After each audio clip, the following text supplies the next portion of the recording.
किस प्रकार का न्यूट्रिशन आप एक प्रपोज करते हो, या फिर आपकी कोई डिफरेंट आइडियोलॉजी मान है? लीजिए एक खेत है, क्या उस खेत में ओनली गोभी लगाएगा किसान?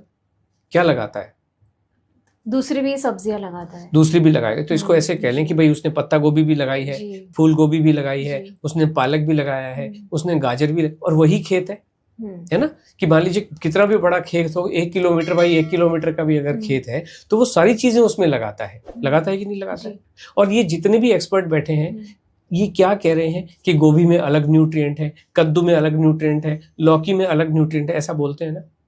ये न्यूट्रिएंट आते कहाँ से हैं? धरती में से ही आते हैं जी। एक धरती में आपने इस लाइन में मान लीजिए आपने लौकी के बीज बोए, इस लाइन में आपने गाजर के बीज बोए, तो गाजर में विटामिन ई आ गया, पालक में आपका आयरन आ गया। So this is as simple as that. ये सारी चीजें धरती, पानी और आकाश से ही आ रही हैं। और कहाँ से आएगी जी, है कि नहीं? तो जो हमारा खाना है उसके अंदर जो न्यूट्रिशन है वो खाने के अंदर है। वो डब्बों में, गोलियों में, कैप्सूलों में बंद नहीं हो सकता है कि मैंने गोभी में से ये निकाल लिया जी, मैंने पालक में से ये निकाल लिया जी, और ये न्यूट्रिशन है डब्बे में बंद है। ऐसा नहीं। और इसी वजह से कोई कहीं पहुंच नहीं पा रहा है। न्यूट्रिशन आप खाओ ना पालक।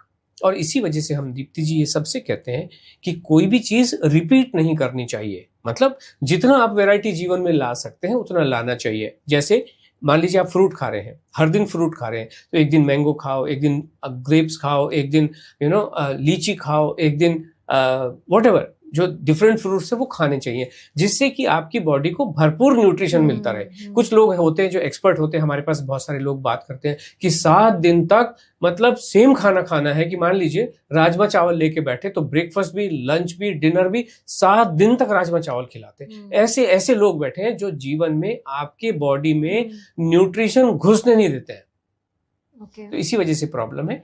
इसलिए जो भी आपने समस्याएं बोली, महिलाओं की जो भी समस्याएं हैं या किसी भी प्राणी वर्ल्ड की जो भी समस्याएं हैं, वो सारी खाना खाने से, नॉर्मल खाना खाने से, सब कुछ खाने से ही ठीक होती हैं और कोई भी रास्ता नहीं है। वो खाना इडली सांभर के रूप में हो सकता है, वो खाना आपका जो जहाँ पे फ्रूट का समय है वो मैंगो के रूप में हो सकता है, लौकी के रूप में हो सकता है, टिंडे के रूप में हो सकता है, परवल के रूप में हो सकता है, रूप कोई भी हो। अल्टीमेटली सारी चीजें ईश्वर ने इसीलिए बनाई है, खाओ, यहाँ से ये ले लो, यहाँ से ये ले लो। बीजों में कुछ भी नहीं होता है। बीज में अगर जो लोग न्यूट्रिशन ढूंढ रहे हैं वो अपने आप को परेशानी में डाल ही रहे हैं, वो खुद ही परेशानी का कारण अपने जीवन में डाल रहे हैं।